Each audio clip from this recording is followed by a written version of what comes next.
नमस्तेऽस्तु महामाये श्रीपीठे सुरपूजिते शङ्खचक्र गदाहस्ते महालक्ष्मी नमोऽस्तु ते।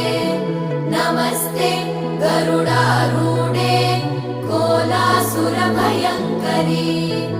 सर्वपाप हरे देवी महालक्ष्मी नमोऽस्तु ते। महादेव्यै च विद्महे विष्णुपत्नी च धीमहि तन्नो लक्ष्मी प्रचोदयात्।